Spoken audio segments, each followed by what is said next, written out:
नमः शिवाय। शिवजी सदा सहाय। ॐ नमः शिवाय। गुरुजी सदा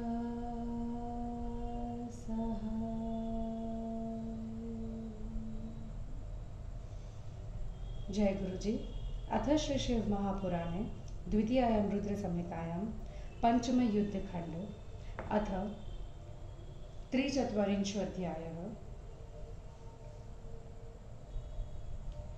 व्यास उवाच सनत्कुमार सर्वज्ञ हते तस्मिन् सुरद्रुहि किम कार्षीततस्तस्य ज्येष्ठभ्राता महासुरः कुतूहलमिति श्रोतुं ममास्तिह मुनीश्वर तच्छ्रावय कृपां कृत्वा ब्रह्मपुत्र नमोऽस्तु ते। ब्रह्म उवाच इत्याकर्ण्यवचस्तस्य व्यासस्य स मुनीश्वरः सनत्कुमारः प्रोवाच स्मृत्वा शिव पदाम्बुजम्। सनत्कुमार उवाच भ्रातर्येवं विनिहते हरिणा क्रोधमूर्तिना हिरण्यकशिपुर्व्यास्य पर्यतप्य दृशाशुचा ततः प्रजानां कदनं विधातुं कदनप्रियान् निर्दिदेशासुरान् वीरान् हरिवैरप्रियो हि सः।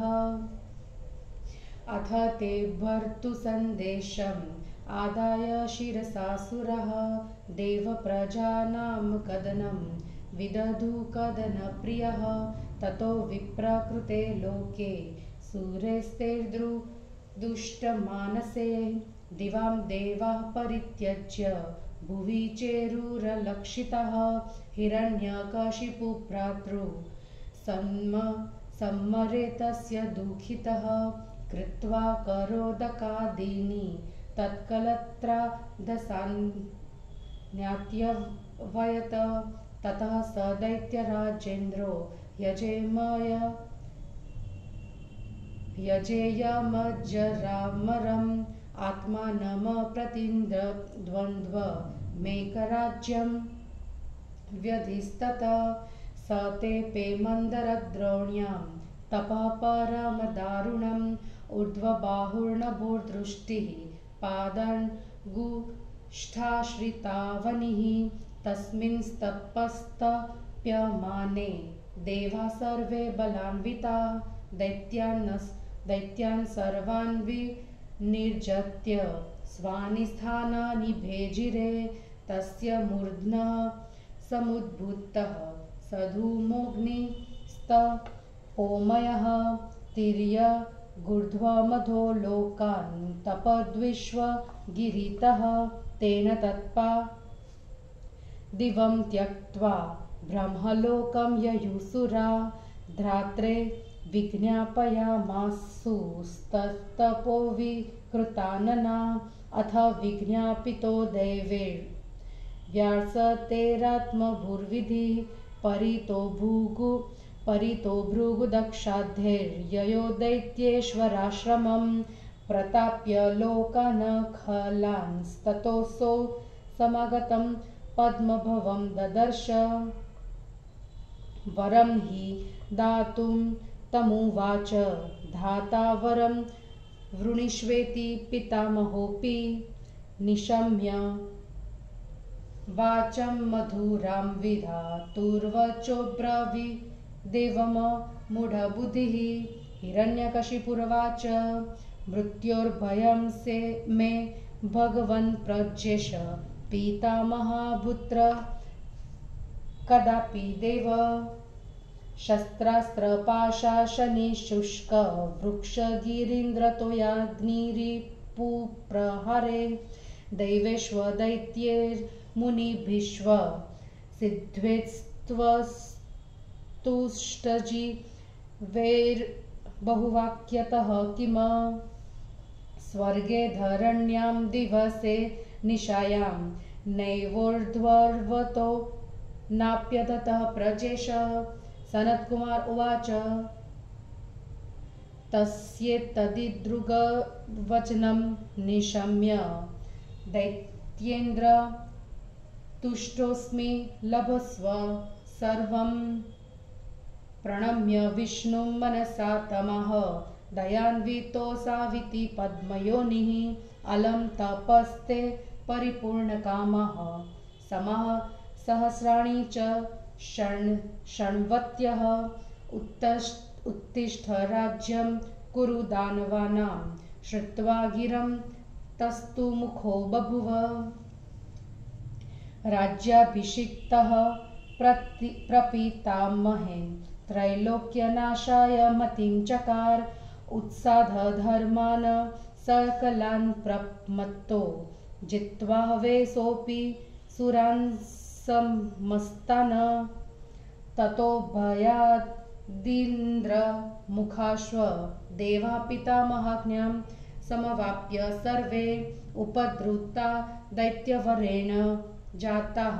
शिरोदधिं यत्र हरिस्तुष्येते आराधयामासुरत्तिव विष्णुं। स्तुत्वा वचोभिः सुखदं हिमत्वा निवेदयामासुरथो प्रसन्नं। दुःखं स्वकीयं सकलं हितेते।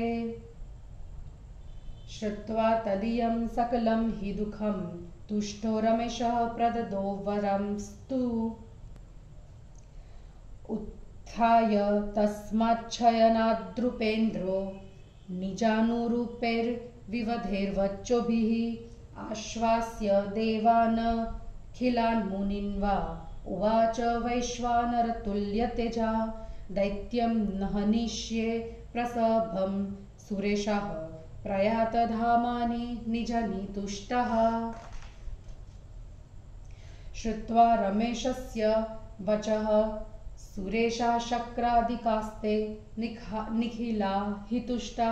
ययुस्वाधा मानि हिरण्यनेत्रा नुजं च मत्वा निहतं मुनिश। आश्रित्य रूपं जटिलं करालं दंष्ट्रायुधं तीक्ष्णनखं सुनासं सेहं च नारं सुविदारित्यास्यं। मार्तकोऽपि प्रतिमं सुघोरं युगान्तकालाग्निसमप्रभावं। जगन्मयं किं बहुभिर्वचोभिः अस्ते रवो सोऽपि हि गच्छतीशो। गतोऽसुराणां नगरीं महात्मा कृत्वा च युद्धं प्रबले स। दैत्यैर्हत्वाथ तान् दैत्यगणान् गृहीत्वा बभ्राम तत्राद्भुतविक्रमश्व। बभञ्च तांस्तानसुरान् नृसिंह दृष्टः स दैत्यैरतुलप्रभावस्ते। रेभिरेते हि तथैव सर्वे सिंहं च तं सर्वमयं निरीक्ष्य प्रह्लादनामा दितिजेन्द्रपुत्रः। उवाच राजनमयं मृगेन्द्रो जगन्मयः किं समुपागतश्व। प्रह्लाद उवाच एष प्रविष्टो भगवानन्तो नृसिंहमात्रो नगरं त्वदन्तः। निवृत्य युद्धाचरणं प्रयाहि पश्यामि सिंहस्य करालमूर्तिम्। यस्मान्न योद्धा भुवनत्रयेऽपि कुरुष्व राज्यं विनम्य मृगेन्द्रम्। श्रुत्वा स्वपुत्रस्य वचो दुरात्मा तमाह भीतोऽसि किमत्र पुत्र। उत्वेति पुत्रं दितिजाधिनाथो दैत्यर्ष भान्वीरवरांस राजा। गृह्णन्तु वै सिंहं भवन्तो विरूपभ्रुकुटिक्षणं तु। तस्याज्ञया दैत्यवरास्तस्ते ग्रहीतुकामा विविशुर्मुगेन्द्रम्। क्षणेन दग्धा शलभा इवाग्निं रूपाभिलाषप्रविविक्षवो वे दैत्येषु दग्धेष्वपि दैत्यराजश्वकारयुद्धं समृगाधिपेन शस्त्रे समग्रैरखिलैस्तस्थास्त्रे शक्त्यर्ष्टिपाशकुशपावकादे संयुध्यतोरेव तयोर्जगाम ब्राह्मं दिनं व्यासहि शस्त्रपाण्यो प्रवीर्योर्विरर्वेण जगर्तो परस्परं क्रोधसुयुक्तचेतसो ततः स दैत्यः सहसा बहुंश्व कृत्वा भुजाशस्त्रयुतान्निरीक्ष्य नृसिंहरूपं प्रायं यो मृगेन्द्रं संयुध्यमानं सहसा समन्तात ततः सुयुद्धं त्वति दुस्सहं तु शस्त्रे समस्तैश्व तथाखिलास्त्रे कृत्वा महादैत्यवरो नृसिंहं क्षयं गते शूलधरोऽभ्युपायत ततो गृहीतः स मृगाधिपेन भुजैरनेकैर्गिरिरासवद्भिः निधाय जानो स भुजान्तरेषु नखाकुरैर्दर्निवमर्मभिद्भिः नखास्त्रहृत्पद्मसृग्धिमिश्रमुत्पाद्य जीवाद्विगतः क्षणेन त्यक्तस्तदानीं स तु काष्ठभूतः पुनः पुनश्चूर्णितसर्वगात्रः तस्मिन् हते देवरिपो प्रसन्नः प्रह्लादम् आमन्त्र्य कृतप्रणामं राज्येऽभिषिच्याद्भुतवीर्य विष्णुस्ततः प्रयातो गमिमप्रतर्क्ष्याम ततोत्तीर्यष्टाः सकलाः सुरेशाः प्रणम्य विष्णुं दिशि विप्र तस्याम ययुः स्वधामानि पितामहाद्याः कृतस्वकार्य भगवन्तमीयम प्रवर्णितं त्वन्धकजन्म रुद्राद्विरण्यनेत्रस्य मृतिर्वराहत नृसिंहतस्तहजनस्य नाशः प्रह्लादराज्याप्तिरिति प्रसङ्गत शृणुत्विदानीं द्विजवर्य मत्तोन्धकप्रभावं भवकृत्पालबद्धम् हरेण युद्धं खलु तस्य पञ्चाग्दणाधिपत्यं गिरिशस्य तस्यः इति श्री शिवमहापुराणे द्वितीयायां रुद्रसंहितायां पंचमे युद्धखण्डे गणाधिपत्यप्रात्यन्धकजन्म हिरण्यनेत्र हिरण्यकशिपुवर्धनं नाम 43 हिंदी अनुवाद। व्यास जी ने कहा, हे सर्वज्ञ सनत कुमार जी, उस देवद्रोही हिरण्याक्ष के मारे जाने पर महाअसुर उसके बड़े भाई ने क्या किया? हे ब्रह्मपुत्र मुनीश्वर, यह सुनने की मुझे बड़ी उत्सुकता है, कृपा करके उसे सुनाइए, आपको नमस्कार है। ब्रह्मा जी ने कहा। इस प्रकार उनकी बातों को सुनकर मुनीश्वर सनत कुमार जी ने शिव जी के चरण कमलों का ध्यान कर सनत कुमार जी ने कहा, वाराह मूर्ति विष्णु द्वारा भाई के मारे जाने पर हे व्यास जी, वह क्रोध तथा शोक से पीड़ित हुआ। विष्णु के वैरी उसने अपने वीर असुरों को आदेश दिया कि वे प्रजाओं का विनाश करें। वे हिंसाशील वीर अपने स्वामी के आदेश को स्वीकार कर देवताओं की प्रजाओं का नाश करने लगे। दुष्ट मन वाले उन दैत्यों ने देवताओं का विनाश करना आरंभ कर दिया।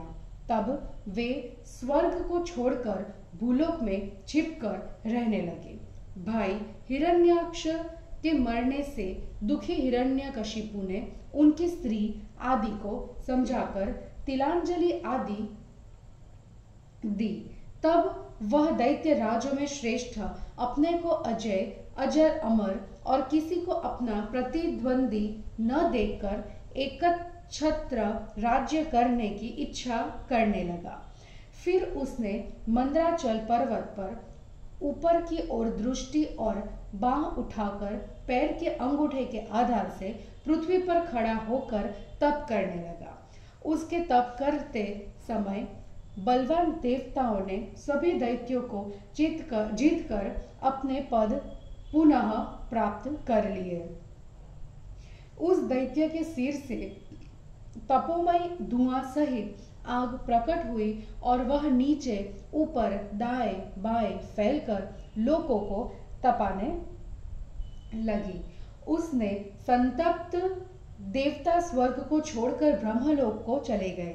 उसकी तपस्या से घबराए हुए वे ब्रह्मा से निवेदन करने लगे, हे व्यास जी, उन देवताओं के निवेदन को सुनकर ब्रह्मा जी देवता भृगु, दक्ष आदि के साथ दैत्यराज के आश्रम में गए। समस्त लोगों को संतप्त कर इसने अपने सामने आए हुए ब्रह्मा जी को देखा और उसने ब्रह्मा जी ने वर मांगने को कहा। इस प्रकार ब्रह्मा जी की मधुर वाणी को सुनकर उस बुद्धिमान हिरण्यकशिपु ने कहा, हे ब्रह्मा जी, मुझे कभी भी मृत्यु का भय नहीं रहा और न शस्त्र, अस्त्र, पाश, वज्र, सूखे वृक्ष, पहाड़, जल, अग्नि, शत्रु के प्रहार ही भय रहा और न देव, दैत्य, मुनि, सिद्ध आप द्वारा उत्पन्न किए हुए प्राणियों से भय है। अधिक क्या कहूँ? हे प्रचेश, स्वर्ग, पृथ्वी, दिन रात, ऊपर नीचे का भय रहा। सनत कुमार जी ने कहा। उसके इन वचनों को सुनकर ब्रह्मा जी ने मन से विष्णु जी का स्मरण कर दयालु होकर उससे कहा, तुम सब प्राप्त करो, अब तुम तपस्या करना बंद करो। तुम 96,000 वर्ष तक तप कर चुके हो, तुम्हारे मनोरथ पूर्ण हो गए हैं। उठो, अब दैत्यों पर राज्य करो। यह सुनकर वह प्रसन्न हुआ। प्रपितामह द्वारा राज्य में अभिषिक्त हो जाने पर उसने तीनों लोकों का नाश करने का विचार किया। सभी धर्मों को हटाकर मदमत्त होकर उसने सभी देवताओं को जीत लिया। तब इंद्र आदि सभी देवता पितामह से आज्ञा पाकर दैत्यराज से पीड़ित होकर क्षीर सागर के समीप गए, जहां भगवान सोए थे। स्तुति युक्त वचनों से उन्होंने विष्णु की स्तुति की। उन्हें प्रसन्न जानकर उन सब ने अपने अपने दुखों को सुनाया। उसने दुखों को सुनकर अपने शयन से उठकर विष्णु जी ने प्रसन्न होकर वर दिया और विविध प्रकार की अनुकूल बातों से उन देवता तथा मुनियों को आश्वस्त करके अग्नि के सदृश तेजस्वी विष्णु जी ने कहा, हे देवताओं, तुम सब प्रसन्न होकर अपने घर जाओ, मैं उस दैत्य को मारूंगा। हे मुनिवर, विष्णु जी की बातों को सुनकर इंद्र आदि देवता उस हिरण्यकशिपु को मरा जान प्रसन्न होकर अपने अपने धामों को गए। अटिल, कराल, दांत, नाखून रूप आयुधों वाले, सुंदर नासिक, सिंह तथा मनुष्य रूप मुख खुला हुआ तथा भयंकर रूप धारण कर अधिक कहने से क्या लाभ। प्रलय काल की अग्नि के समान प्रभावशाली संसार स्वरूप वे नृसिंह भगवान असुरों की नगरी में सूर्यास्त के समय गए। प्रबल दैत्यों से युद्ध कर उन्हें मारकर शेष दैत्यों को पकड़कर घुमाकर पटक कर भगवान नृसिंह ने मार डाला। दैत्य उस अतुल प्रभावशाली को देखकर भागने लगे। उस सर्वमय सिंह को देखकर दैत्यपुत्र प्रहलाद राजा से कहने लगा, यह मृगेंद्र संपूर्ण संसार की शक्ति को लेकर आया है क्या? प्रहलाद ने कहा, ये अनंत भगवान नृसिंह रूप धारण कर अपने नगर के भीतर आ गए हैं। अब आप युद्ध छोड़कर इनकी शरण में जाइए। मैं इस सिंह की कराल मूर्ति को देख रहा हूँ। इसने बढ़कर तीनों लोकों में कोई योद्धा नहीं है। आप इनके सामने झुककर राज्य कीजिए। अपने पुत्र की बात को सुनकर वह कहता है, बेटा तुम डर गए हो। दैत्यों के स्वामी अपने पुत्र से ऐसा कहकर उन्होंने अपने वीर सैनिकों से कहा, विकृत रूप, भ्रुकुटी तथा नेत्र वाले इस सिंह को पकड़ो। उसकी आज्ञा से वे दैत्य वीर जब उसे पकड़ने के लिए उसकी ओर गए तो वे पतंगों की भांति क्षण भर में जल गए। दैत्यों के जल जाने पर दैत्यराज ने उस नरसिंह के साथ सभी अस्त्र शस्त्र शक्ति दृष्टि पाश अंकुश पावक आदि से युद्ध किया। हे व्यास जी, इन शस्त्रधारी दोनों को लड़ते लड़ते एक ब्रह्मा दिन बीत गया। ये परस्पर क्रोध युक्त हो युद्ध के बीच में गरज रहे थे। तब उस दैत्य ने देखा कि वह नृसिंह रूप मृगेंद्र शस्त्र युक्त उन अनेक भुजाओं से लड़ रहा है। तब वह भी उससे चारों ओर से लड़ने गया। वह दैत्य सभी अस्त्र शस्त्रों को लेकर नृसिंह के साथ घोर युद्ध करने लगा। अस्त्रों के समाप्त हो जाने पर वह शूल लेकर चढ़ आया। तब उस नृसिंह ने हिरण्यकशिपु को पहाड़ के समान कठोर भुजाओं से पकड़कर अपनी जांघों में रखकर दोनों भुजाओं के बीच में मर्मत भेदक नखों से उसकी छाती को फाड़कर लहूलुहान कर उसके अंगों को चूर कर क्षण भर में मार डाला। प्राणों के निकल जाने पर वह सूखी लकड़ी जैसा हो गया। उस देवशत्रु के मारे जाने पर प्रसन्न विष्णु के प्रहलाद के प्रणाम कर चुकने पर उसका राज्याभिषेक कर वे अंतर्धान हो गए। हे नारद, तब सभी देवता अत्यंत प्रसन्न हुए जिन्होंने अपना कार्य कर लिया है। ऐसे पूज्य भगवान विष्णु को प्रणाम कर ब्रह्मा आदि देवता अपने लोकों की दिशा में गए। इस प्रकार हमने शिवजी से अंधकासुर का जन्म, वाराह भगवान से हिरण्याक्ष की मृत्यु तथा नृसिंह भगवान से हिरण्यकशिपु की मृत्यु, प्रहलाद का राज्याभिषेक का वर्णन किया। हे नारद जी, अब आप मुझसे शिवजी के प्राप्त अंधकासुर का प्रभाव, शिवजी के युद्ध, बाद में शिवजी के गणों का स्वामी होना, इन वृतांतों को सुनाइए। और इस प्रकार श्री शिव महापुराण में गणाधिपत्य प्राप्ति, अंधकासुर जन्म, हिरण्याक्ष, हिरण्यकशिपु वध नामक 43वां अध्याय समाप्त हुआ। जय गुरु जी।